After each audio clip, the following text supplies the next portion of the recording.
Good morning, good afternoon, good evening. Welcome to Mom's Game 2, the podcast. I am Aisha, and this week we are talking about mom guilt, the good, the bad, and the ugly. If that is something that you have ever dealt with, would like to break down just a little bit more from my perspective, keep listening.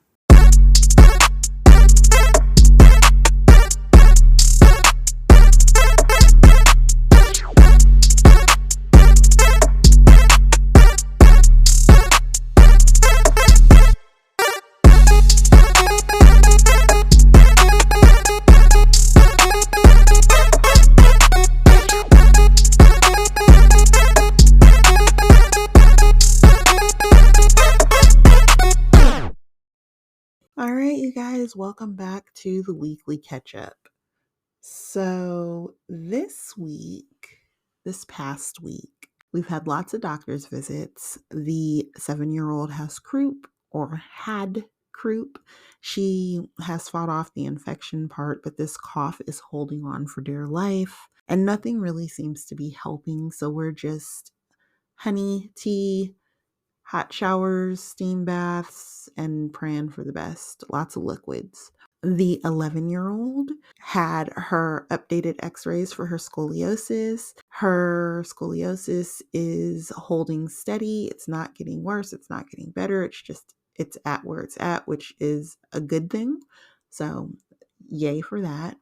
And my pit bull is fighting off some sort of infection. Vet doesn't know what it is, but he seems to be fine. He was kind of sick like a week and a half ago, but he seems to have fought whatever it is he's got going on all on his own, which is fantastic. I started my fourth lock journey. I combed out my last set of locks because I wanted something that was more uniform and smaller. I think I'm much happier with this. I got micro locks. So I think I'm much happier with the start of this journey and going to a loctician to get my hair done versus being responsible for doing it myself is definitely so much better. I'm so excited about that. My truck is having a suspension issue. The joy, love vehicles, but hopefully that'll all work itself out in the next week or so. Either it'll be going to the dealership to get fixed, or we'll be taking it to Volvo to get it fixed. But either way, it'll get fixed because gotta have the vehicle, right? Right. I have not set up an active streaming schedule yet, but considering the podcast comes out on Monday, I am thinking that we will be doing, and by we, I mean me and the kids when they're home. I will be doing streaming Wednesday mornings is what it's looking like. So I think that's where we're going with this. I'll let you guys know for sure, definitely. But beyond those things, we have been in my house working on wrapping up our summer projects that it is now fall and they're still done. And realistically, here in upstate New York, it might as well be wintertime. We've already gotten our first snow over it already, but it is what it is, right? So my husband finished the majority of the downstairs bathroom today. He has a couple more things that he needs to finish. We need to get some different trim plates for the shower handles and then just swap out the faucet and a couple of other things in our downstairs bathroom, and that will be completely updated. Super excited for that because I do miss having another working shower in the house that the kids can use.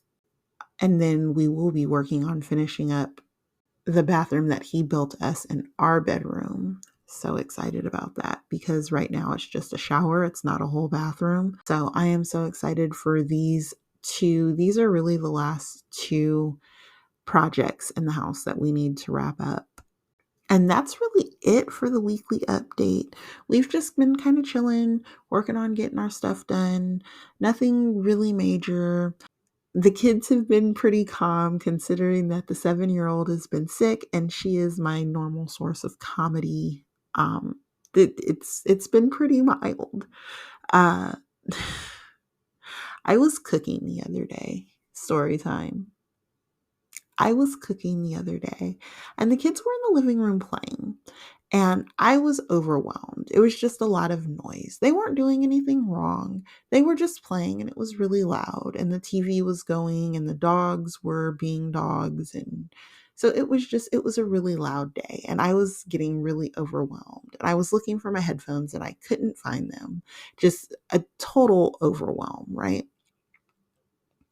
And my super duper adorable 11-year-old grabs one of my hoodies. Shout out to Erica Mason, not sponsored, but her music, amazing. She is a Christian rapper, not my usual thing, but her music, amazing. So if you haven't listened to her music, you should go check her out. I will link to her YouTube in the description and her website because this is where I got the hoodie from. So I have one of her hoodies and it says, "Exhale, you got this" on the front. And I had been wearing it the day before. It was hung over the back of the sofa. So my 11-year-old sees that I'm struggling in the kitchen trying to cook dinner and focus with all the noise that's going on. And she brings me the sweater and she shows me the front and she goes, "Mom, it's okay." And she hands me the sweater with the "Exhale, you got this" like right in my face. Yeah, I about broke down in tears. This kid is, she's very perceptive when it comes to, me having really, really bad anxiety and struggling with all the noise in the house and the overwhelm. Like, she's very perceptive about those things. It doesn't stop her from being loud, but it does allow her to kind of take a step back and say, "Okay, mom, I see that, this is bothering you. This is stressing you out." And she'll come and give me a hug to let me know she understands. It's very sweet, and I love her so much for it. She is a great kid.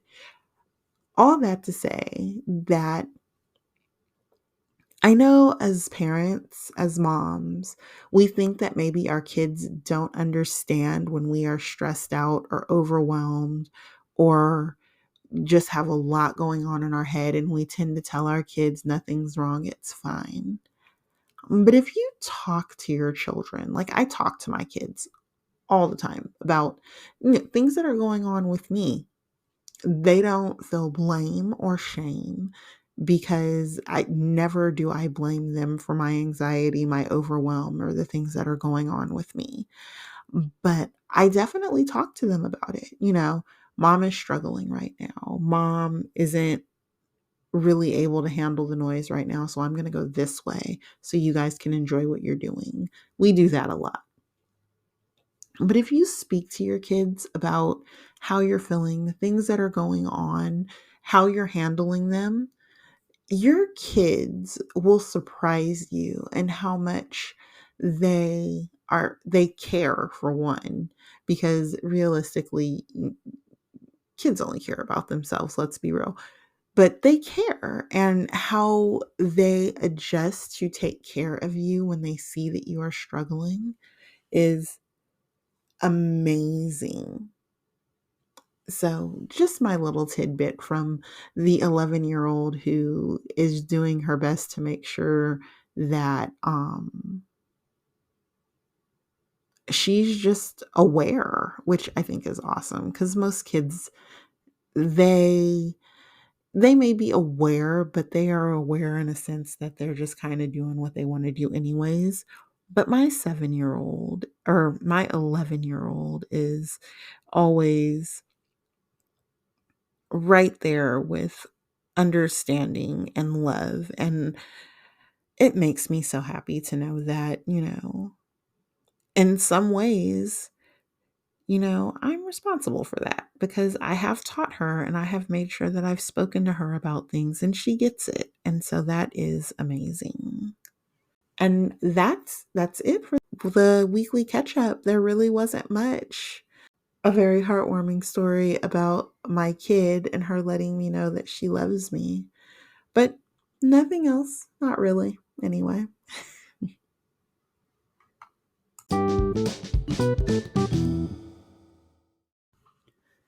All All right, you guys, so let's get into this week's episode.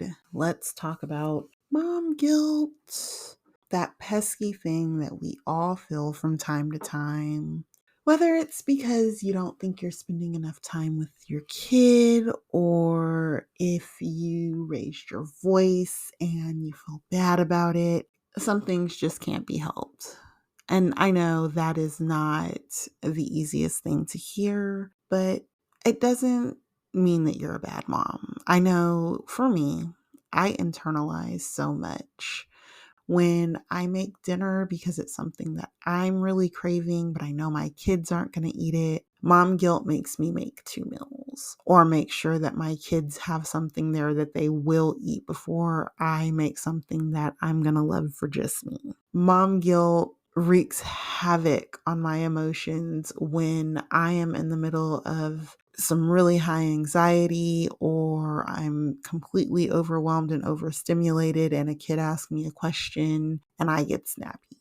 Typically, in my opinion, and this is my opinion, mom guilt is a perceived wrong, not necessarily something that you do wrong. Your kids usually don't see it. Your spouses usually don't see it. The only person who sees that you're not meeting your personal expectations or standards is you.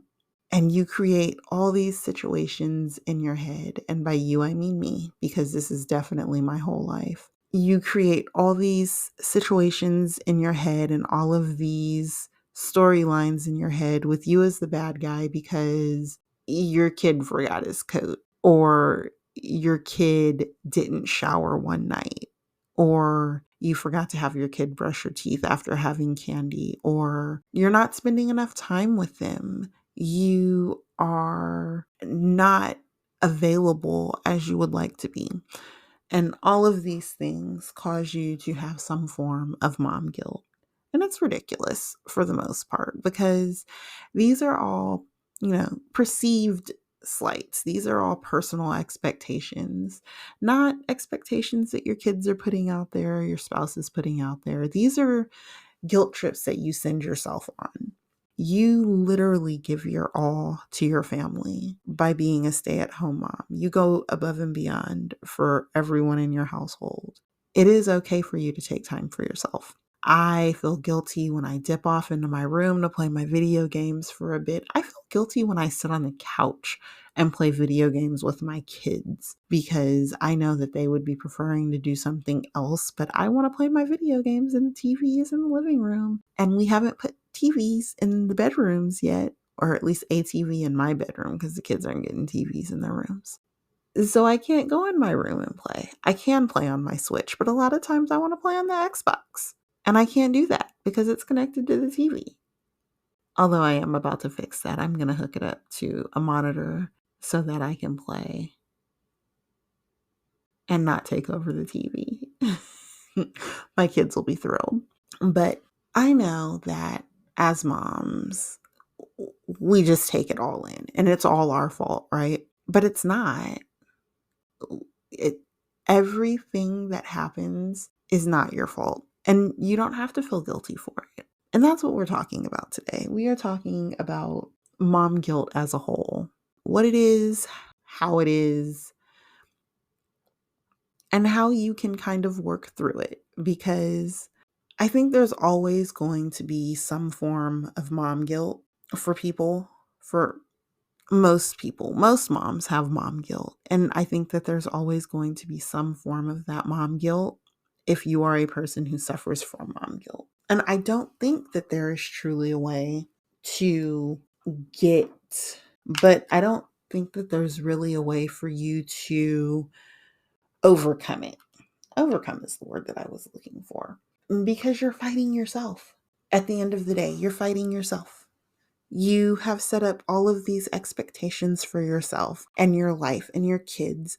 And when those expectations are not met, you feel guilty. But because they're all personal expectations and they're not anything other than that, you're fighting yourself with your mom guilt.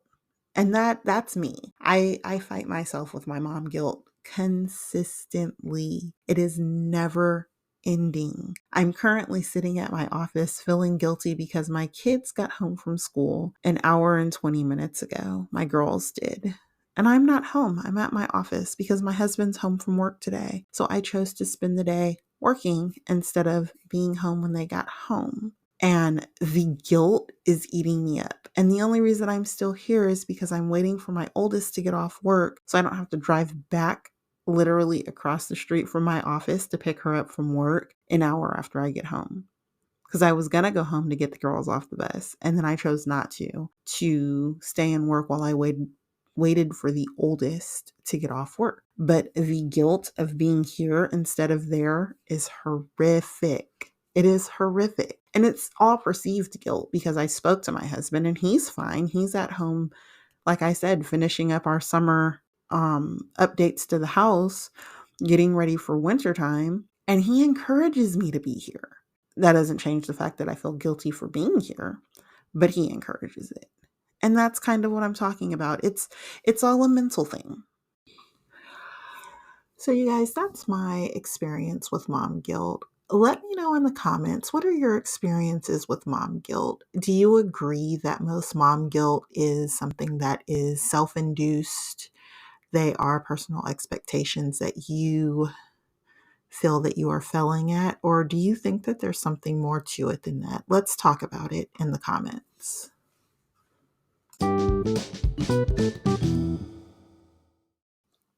So let's talk about how you having mom guilt affects you, your kids, and your relationships. Because, like, I know my 7-year-old, she sees it. Like, she'll see me being overwhelmed or overstimulated, whether it's the kids are talking and it's just really loud, or there's just a lot of noise, or I just have a lot of things going on in my head and I'm trying to focus and I can't. If I'm sitting on the couch, 7-year-old goes, she grabs our snuggle blanket because we have a blanket specific to our snuggle time. And she looks at me and she goes, "Can we snuggle?" Because we've talked about her just jumping in my lap and how that's really triggering for me. So I need her to say something before she jumps in my lap. So now she stops and she asks, she'll grab the blanket, she'll wrap it around her shoulders and she'll be like, "Can we snuggle?" Or she'll come and she'll walk up to me and she'll be like, "Mom, I think your snuggle battery needs to be refilled or recharged." And we'll snuggle. And that's how my 7-year-old kind of balances out my overwhelm. And of course, that is just a whole nother level of guilt because I feel like I'm transferring my anxiety over to my kids. Like, it's so bad, but it's not. At the end of the day, she's just saying, "Hey, I want to snuggle with my mom, and you're just sitting here doing nothing because I cannot see your brain working at 10 million miles a minute. And so, since you're just sitting here doing nothing, I would like to snuggle with you." Has nothing to do with the fact that she thinks I'm a bad mom or she thinks that there's something wrong. Literally has nothing to do with that. And that's something that I have to remember, that things that I perceive as me being a bad mom, most of the time, they don't perceive that. They just think I'm tired or I need a break, or they know when they're being loud.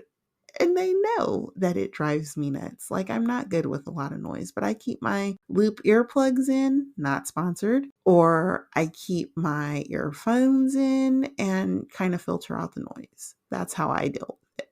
But all of my kids have a different level of letting me know that I am showing outward signs of being anxious, being overwhelmed, and that makes me feel guilty. That guilt leads to anxiety. That guilt leads to depression. My mom guilt, along with moving and my relationship issues and just, dealing with things as a whole, kind of is what spiraled me into my anxiety and depression and where it is now. I'm better now than I was 5 years ago, but I'm still struggling on a daily basis with those things. And my mom guilt is one of the things that shoved me into being anxious all the time. Mom guilt, feeling guilty about not feeding my kids the best food, feeling guilty about being present the way I should be, feeling guilty about giving some of my time and energy to running a business versus them that extra time. Feeling guilty about going to the gym because I could be spending that extra time cooking and cleaning and taking care of the household or being with my kids. But also knowing that I need to take care of myself and need time away from them to be a good mom. That spins into my mom guilt. Kids see it. They see that I guilty. My kids ask me, "When are you going to your office? Like, you haven't been to your office in weeks. What are you doing?" And it's like, I go to my office, but I want to spend time with you guys and watch Once Upon a Time, or I want to spend time with you guys and, play video games or go outside and play or clean the house or whatever it is that we're doing. And I would much rather do that than go to my office. And they see that I feel guilty about my perceived not giving them my all, when in reality, they get 100% of me. Very rare that I am not there with them. Very rare that I'm not there with them. All a perceived thing. It's all a personal expectation that I set for myself. I'm failing. And we as moms do that so much because we carry the weight of everything. This is not to say that dads do not, because don't get me wrong, dads carry a whole nother level of expectations for themselves and a whole nother level of guilt and anxiety when the expectations that they've set for themselves are not being met. Like, I know this. I talked to my husband about it. I talked to his father about it. I've talked to my father about it. I've talked to my brother-in-laws about it. Like, all have, and their guilt and anxiety always set around fighting. Like that, I don't know why that is. I do know why that is. That's usually what their parental guilt is surrounding, is fighting. Make enough money? Do we have enough things? Are they giving enough? Is it harming the family that they work so much? Like, those are usually the parental guilt surrounding dads. So all of that to say that while your parental guilt, your mom guilt, I don't want to say it affects your children and your relationship, but your kids see it. We are not hiding it as well as we think we are. Sorry. It's just, we're not. Our kids see it. They know exactly what it is we're going through. They know exactly what it is that we're struggling with. Now, whether they are openly like my kids and will come and address it, or if they just continue going on with their day and doing what they're doing, that's dependent on the kid. My girls are much more nurturing than my son, who just tells me to go away. And he doesn't see the level of anxiety and the mom guilt like my girls do, focused on him, which is fine. There's nothing wrong with that. But my girls, they're such nurturing souls. And I definitely feel like my mom guilt sets the tone for our relationships, and not in a good way. Yes, they are caring. Yes, they notice when I'm overwhelmed and stressed out, but it's not the torch for them to bear, and I don't feel like it's good for them. As I said earlier, I don't can overcome mom guilt. Let me know if you think you can overcome mom guilt, because like I said, it's all perceived things. It's not something that's set in stone. It's all personal, it's all perceived, it's all internal. How do you really overcome that? I mean, we're going to talk about some ways that you can lessen it, and I don't want to say overcome it because I feel like that's not really accurate, but definitely some that you can work through it. So before we go on, my question to you is, What are your views on mom guilt? How do you feel about it being something that you can overcome or something you can lessen? Do you think it's something that every mom deals with? Let me know in the comments below your thoughts on my perception of mom guilt.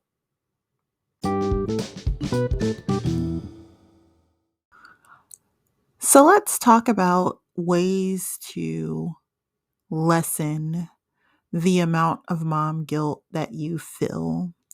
And if you've listened to the other episodes of this podcast, or if you've seen anything that I've posted on my blog, then you will know that the number one thing is self care.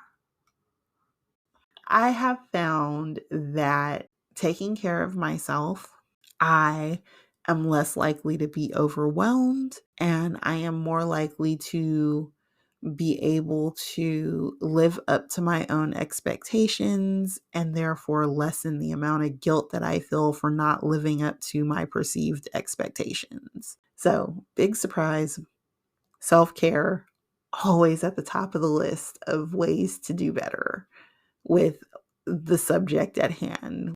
And so, like we've talked about this, self care, self care as it relates to mom guilt for me is really being mindful, right? Taking mindful minutes, deep breaths, taking a step away, meditating. Those things are really helpful with me dealing with my mom guilt because that is how I combat the overwhelm and am able to put my best foot forward. So let me know, what does self care look like for you? And how do you think that it aligns with your mom guilt? Do you feel like if you give yourself more time for self care, that you suffer from mom guilt less?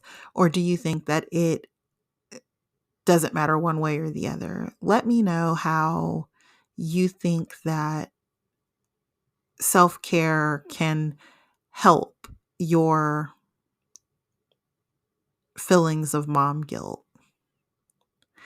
Next up, we're going to talk about setting boundaries because setting boundaries is definitely top tier for lessening your mom guilt. And let me tell you how.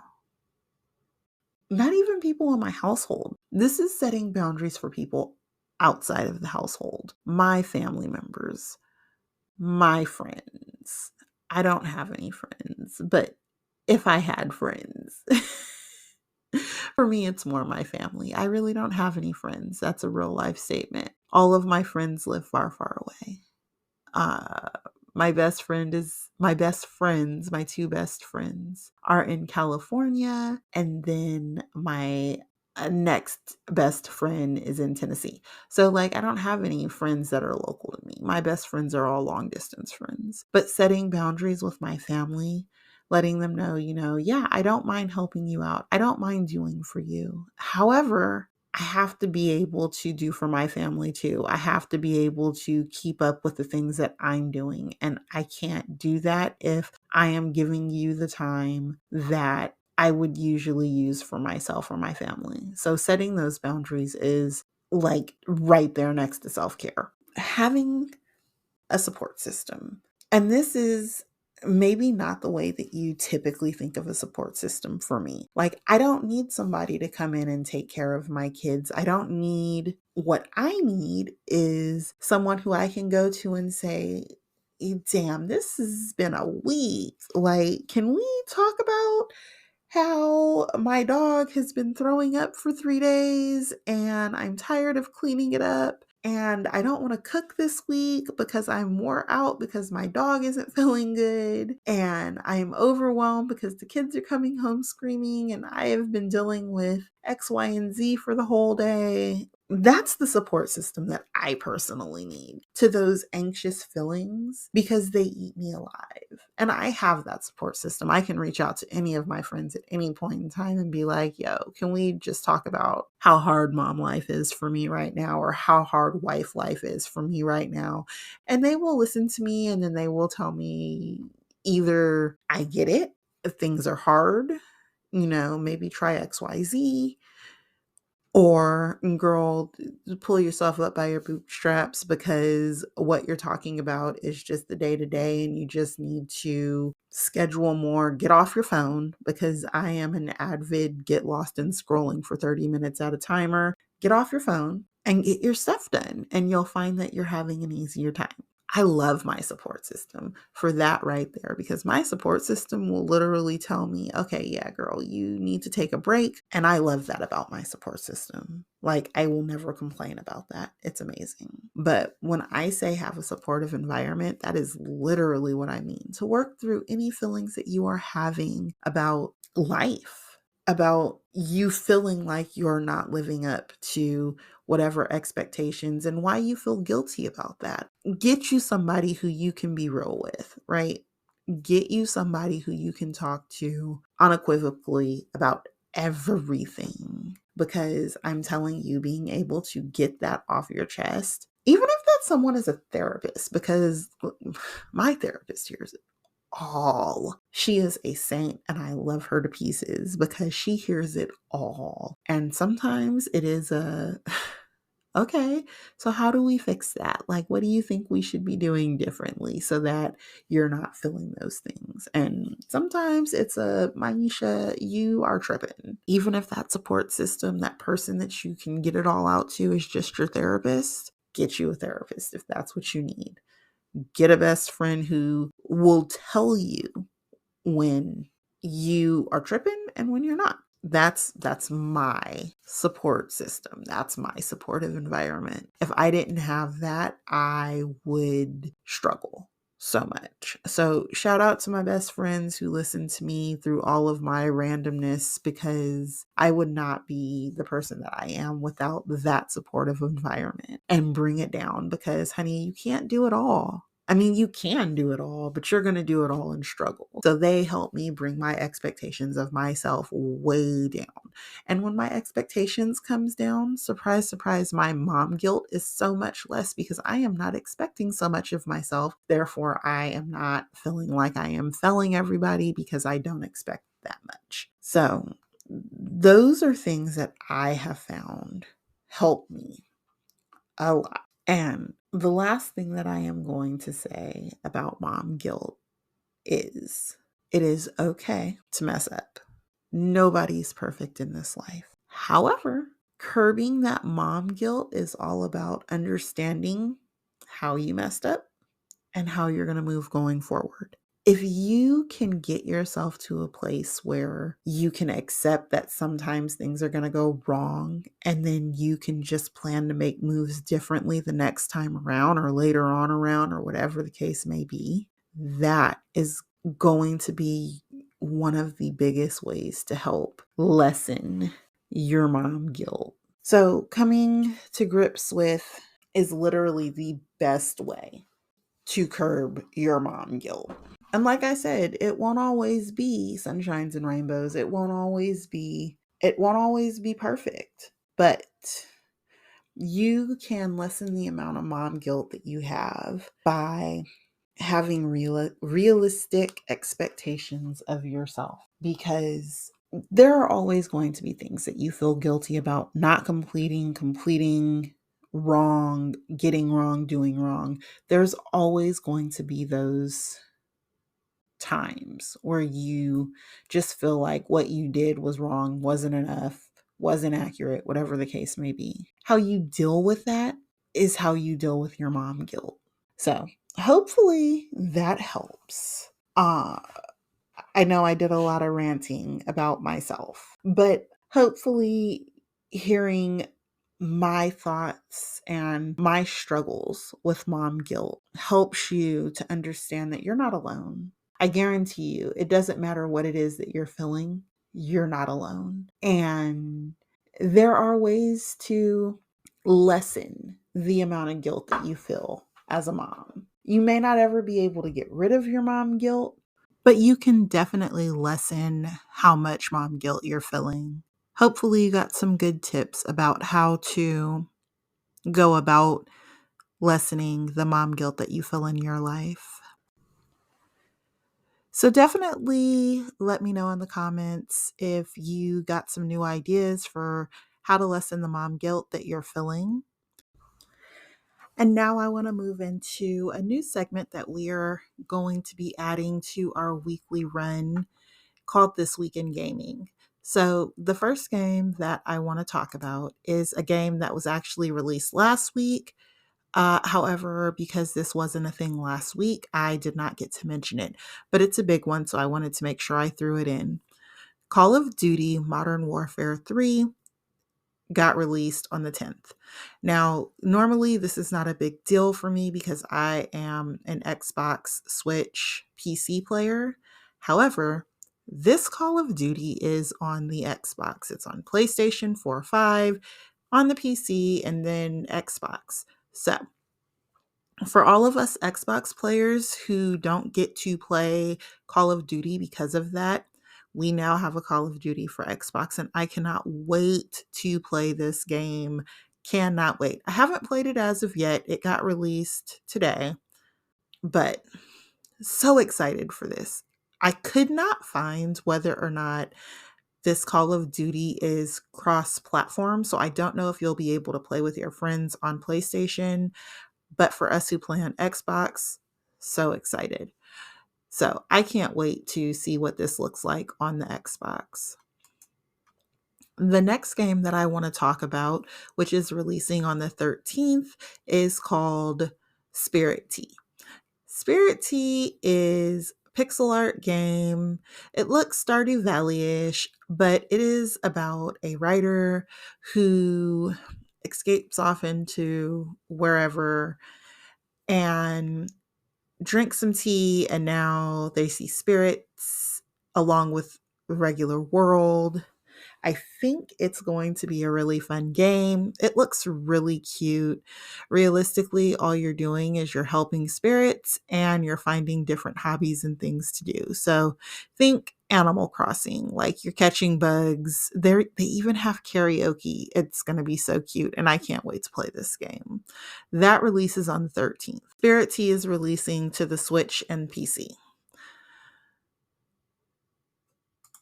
Broken Roads is the next game. Broken Roads is coming out to Xbox and PC on November the 14th. It is a narrative-driven RPG post-apocalyptic setting game. I can't for the life of me get that word out tonight, so I'm sorry. But it looks like it's a lot of fun. You can have up to 5 people playing, it looks like. It does look like it is couch co-op. I couldn't find where it had online play, though it seems like it would have online play. That's just what makes sense to me. The way I read the things that I found on it, it made me think of Fable in the way that you have decisions to make that aren't necessarily good or bad, but will adjust your moral compass based on what you choose. So I'm kind of excited about that. It seems like it's going to be a really good game. Next up, we have Coral Island. So Coral Island has been out in early release for a while, but it is coming out of early release and going quote unquote full release. There are still things that they haven't added to the game yet that will still be added to the full game, but it is coming out of early release. Now, previously I played this game on the PC for a bit, and then I'm not really sure what happened. I just stopped playing because I saw it on the Xbox and I was like, cool, I'll play on the Xbox. And then when I went back to download it, it was gone already. So I didn't get to play. But it is releasing on the 14th to PlayStation, Xbox, and PC. So I'm super excited about that. There is still no release date for the Switch, but It's supposed to be coming next year. So if you're waiting for the Switch release, you do have to wait a little bit longer, but I'm excited for this game. I did play for a bit when it was first released, and it was a lot of fun. I was busy and didn't really get into it. The one thing that I do want to mention for those who have been playing an early release, you are going to lose your save file. Now, they did say that you do get to keep the gold that you have earned, but you do also have to start over. So that's kind of sucky, but the game was super cute, really diverse, and I did enjoy. I think I played it for like 30-ish minutes before life got hectic and I never went back to it. So, super excited for that. Hogwarts Legacy is coming to the Switch. I am leery of this game because we all remember the Mortal Kombat 1 fumble. It wasn't that long ago. I'm worried that Hogwarts is not going to play as good on the Switch as it is on Xbox, PlayStation 5, or so we'll see. I probably won't buy it on my Switch. I'm not going to lie. If I buy it, it's going on my Xbox. So, but it is releasing on the Switch for anyone who wants to grab that on the 14th. And also on the 14th releasing is Karma Zoo. That's on the PlayStation, the Xbox, Switch, and PC. Now, I'm not sure what exactly this game is, right? Like, it's a pixel art game, kind of, sort of. It is a cooperative platformer with up to 10 players. The game changes based upon the choices that you make, and good and bad choices. So good choices give you good karma, unlocks new things. It is online and couch co-op. And it's cross-platform play. So it'll be a lot of fun. And I think that'll be a cute little game to play when it releases on the 14th. And that is it for what is coming up in gaming this week. Hopefully, this is a fun little segment that you guys enjoy. I am going to be including this from here on out. If you remember, this podcast spun off of me uploading videos to YouTube, kind of died back from, but I will be starting to include them more. But I wanted to include these things on gaming for the moms who listen specifically for gaming things. We will have more gaming things coming up, but in the meantime, I did want to include this. And that wraps up episode 4. Hopefully, you guys enjoyed this episode. If you did, don't forget to like, subscribe, follow, and share the podcast with your friends. You can listen to the podcast on Spotify, Apple Podcast, or Amazon Music. You can find Mom's Game 2 across social media, Facebook, I am Mom's Game 2. There is a private Facebook group, Mom's Game 2. Please answer the questions to get in the group. If you don't answer the questions, I won't let you in simply because I want to be able to point out the fact that you agreed to the rules, which are basically be kind, be respectful. We're just in there talking about games and having a good time. If you do something that is not along those guidelines, so answer the questions to get in the group. Instagram, I am Mom's Game 2. TikTok, Mom's Game 2. Twitter, Mom's Game 2. So just follow Mom's Game 2 all the way down. YouTube, Mom's Game 2. Twitch, Mom's Game 2. I will start streaming again eventually. Like I said, it's looking like it'll be Wednesday mornings. YouTube, I'm going to start uploading videos again fairly soon here. I have been working on a couple of things that I'm super excited about. So those things are going to come to pass too. Make sure you're following me along all platforms. And don't forget to leave a comment if you love the episode. I will talk to you guys next week. Bye.